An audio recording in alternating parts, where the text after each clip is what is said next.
Hi friends, welcome to Chennai cooking.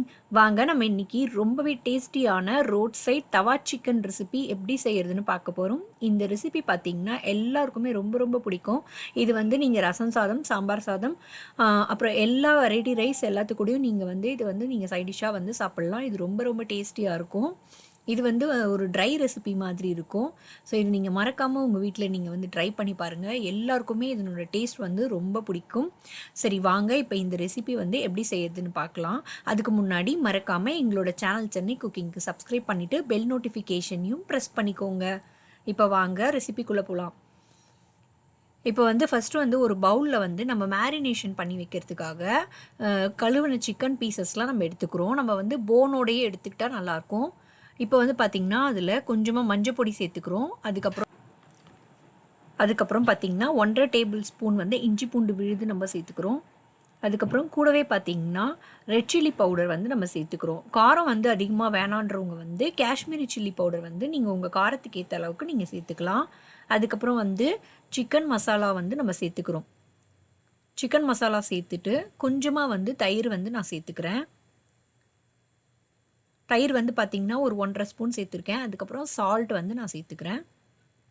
இப்போ வந்து கொஞ்சமாக அதில் வந்து தக்காளி ஆட் பண்ணி ஒரு அரை தக்காளி அளவு தான் நான் ஆட் பண்ணியிருப்பேன். ஸோ இப்போ இது எல்லாத்தையும் நல்லா வந்து மேரினேட் பண்ணுறதுக்காக நம்ம எல்லாத்தையும் மிக்ஸ் பண்ணிக்கிறோம். இப்போ வந்து எல்லாத்தையும் வந்து மேரினேட் பண்ணி ஒரு 45 மினிட்ஸ்லேருந்து ஒரு 1 ஹவர் வந்து நீங்கள் ஊற வைக்கலாம். இப்போ வந்து கடைசியாக வந்து நான் ஜீரகத்தூள் வந்து சேர்த்துக்கிறேன். ஜீரகத்தூள் வந்து நல்லா எனக்கு இதுக்கு வந்து நல்ல ஒரு மணத்தை கொடுக்கும். ஸோ ஜீரகத்தூள் வந்து நல்லா வறுத்து அரைச்ச ஜீரக பொடி வந்து நான் சேர்த்துக்கிறேன். இப்போ வந்து இது எல்லாத்தையும் நான் வந்து ஒரு 45 மினிட்ஸ்க்கு நான் வந்து ஊற வைக்க போகிறேன். இப்போ வந்து கடாயில் வந்து ஒரு குழிக்கரண்டி அளவுக்கு நம்ம வந்து எண்ணெய் விட்டுக்கிட்டோம். அப்போ வந்து இப்போ வந்து பட்டை சேர்த்துருக்கோம். கூடவே வந்து பார்த்திங்கன்னா சோம்பு ஆட் பண்ணிக்கிறோம். அப்புறம் சீரகம் ஆட் பண்ணியிருக்கேன். அதுக்கப்புறம் பொடியாக நறுக்கி வச்சுருக்க வெங்காயம் நான் வந்து சேர்த்துருக்கேன். இப்போ இது எல்லாத்தையும் நல்லா மிக்ஸ் பண்ணி விட்டுக்கோங்க. வெங்காயத்தோட நிறம் வந்து மாறுற அளவுக்கு நல்லா வந்து செவக்க வறுத்துக்கோங்க. இப்போ பாருங்கள் நல்லா வந்து வதக்கணும்.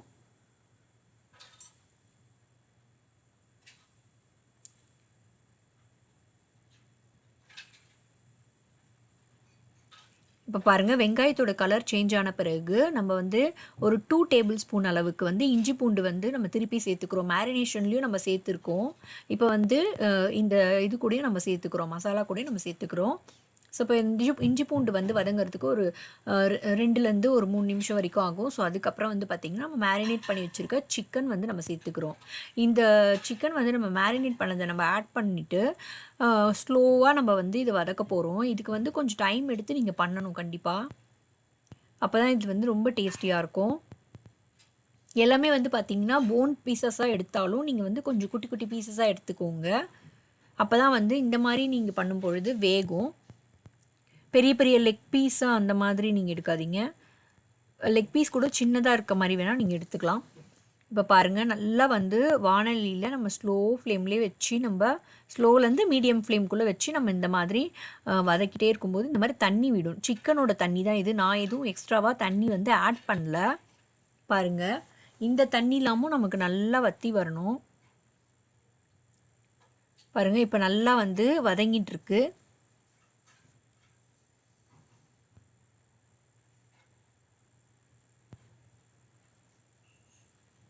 ஸோ இப்போ இது கூட வந்து பார்த்திங்கன்னா தக்காளி வந்து நான் சேர்த்துக்கிறேன். இந்த ரெசிபிக்கு வந்து பார்த்திங்கன்னா தயிரும் தக்காளியும் வந்து உங்களுக்கு டேஸ்ட்டுக்கு ஏற்ற அளவுக்கு நீங்கள் ஆட் பண்ணிக்கலாம். அது வந்து உங்கள் சாய்ஸ் தான். எனக்கு வந்து எவ்வளோ வேணுமோ அந்த அளவுக்கு நான் ஆட் பண்ணியிருக்கேன். தக்காளி வந்து பார்த்திங்கன்னா மேரினேஷனில் கொஞ்சம் நம்ம சேர்த்தோம். அது வந்து பார்த்திங்கன்னா ஒரு அரை தக்காளி இருக்கும். இது வந்து ஒரு தக்காளி இருக்கும். அவ்வளோதான் நான் சேர்த்துருக்கேன். உங்களுக்கு வந்து இன்னும் புளிப்பு சுவை ரொம்ப பிடிக்கும் அப்படின்னா இன்னுமே எக்ஸ்ட்ராவாக நீங்கள் தயிரும் தக்காளியும் உங்களுக்கு அதுக்கேற்ற மாதிரி நீங்கள் ஆட் பண்ணிக்கலாம். இப்போ வந்து நம்ம தோசை சுடுற கடாயில் வந்து பார்த்திங்கன்னா நான் வந்து யூஸ் பண்ணுறேன், நம்ம ரெகுலராக யூஸ் பண்ணுற எண்ணெய் தான் நான் ஆட் பண்ணியிருக்கேன். இப்போ அதில் வந்து பார்த்திங்கன்னா இஞ்சி பூண்டு அப்புறம் வந்து இந்த மாதிரி பச்சை மிளகாவை வந்து நீல வாக்கில் கட் பண்ணி நான் ஆட் பண்ணிக்கிறேங்க. அதை நல்லா வந்து இந்த மாதிரி வதக்கிக்க போகிறோம். இந்த ப்ராசஸில் வந்து நீங்கள் வந்து ரோட் சைடில் வந்து சாப்பிட்ற டேஸ்ட் வந்து உங்களுக்கு கிடைக்கும். மறக்காமல் இந்த மாதிரி செய்யுங்க. நான் ஏன் ஃபஸ்ட்டு வானொலியில் வந்து ஃபஸ்ட்டு செய்கிறேன்னா, சிக்கன் பீசஸ்லாம் வந்து நம்ம போன்லெஸ்ஸாக எடுத்திருக்கோம். ஸோ அது நல்லா வந்து வேகணுன்றதுக்காக அந்த மாதிரி எடுத்திருக்கேன். இப்போ வந்து ஸ்கொயர் ஷேப்பில் கட் பண்ணி வச்சுருக்க வெங்காயத்தை நான் வந்து ஆட் பண்ணிக்க போகிறேன். டைஸாக மாதிரி வந்து கட் பண்ணணும். இந்த ஷேப் வந்து டைஸ் ஷேப் சொல்லுவாங்க. ஸோ இந்த மாதிரி நம்ம கட் பண்ணிக்கிட்டு வெங்காயத்தை நம்ம ஆட் பண்ணிக்க போகிறோம். இது வந்து நம்ம பார்த்திங்கன்னா உங்களுக்கு இந்த கடாய் சிக்கன்லலாம் வந்து கிடைக்கிற மாதிரி இருக்கும். இப்போ பாருங்கள், கூடவே வந்து நம்ம நறுக்கி வச்சுருக்க கொத்தமல்லி வந்து நம்ம ஆட் பண்ணிக்கிறோம். இப்போ இது எல்லாத்தையும் நல்லா ஒன்றா சேர்த்து வதக்க போகிறோம். பாருங்கள், இப்போ வந்து நம்ம தோசை தவாலேயே நல்லா வதக்கியாச்சு. இது ஆனியன் சாப்பிடும்போது ரொம்ப க்ரன்ச்சியாக இருக்கும். ஸோ இந்த மாதிரி நம்ம வந்து ஒரு 2 மினிட்ஸ் வதக்கினா போதும். அதுக்கப்புறம் பார்த்திங்கன்னா நம்ம ஆல்ரெடி வந்து நல்லா ட்ரையாக வந்து நம்ம சுக்கா மாதிரி பண்ணி வச்சுருந்தோம் இல்லையா சிக்கனை, அதையும் வந்து நம்ம நல்லா வந்து இந்த தவாவில் போட்டு நல்லா வாட்ட போகிறோம். இப்போ வந்து அதுக்கு எவ்வளோ நேரம் ஆச்சு எனக்கு அப்படின்னு பார்த்தீங்கன்னா, அது வந்து உங்களோட பீசஸ்க்கு ஏற்ற மாதிரி தாங்க ஆகும். மோஸ்ட்லி வந்து பார்த்திங்கன்னா எனக்கு ஒரு 1/2 அன் ஹவர் ஆச்சு. நான் வந்து மீடியம் ஃப்ளேம்லேயே வச்சு நல்லா வந்து வதக்கினேன். ஸோ எனக்கு ஒரு 1/2 அன் ஹவருக்கு அப்புறம் நான் வந்து இப்போ தவாவில் வந்து நான் ட்ரான்ஸ்ஃபர் பண்ணி இதில் வந்து ஒரு 5 மினிட்ஸ் வைக்க போகிறேன். தவாவில் இந்த மாதிரி நீங்கள் வதக்கும் பொழுது இதில் ஒரு நல்ல ஒரு ஃப்ளேவர் கிடைக்கும். இதில் தான் நீங்கள் உங்களுக்கு தவா சிக்கன் டேஸ்ட்டே கிடைக்கும். இந்த ப்ராசஸ் நீங்கள் கண்டிப்பாக பண்ணுங்கள்.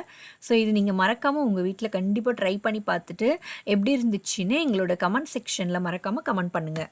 தேங்க்யூ ஃபார் வாட்சிங்.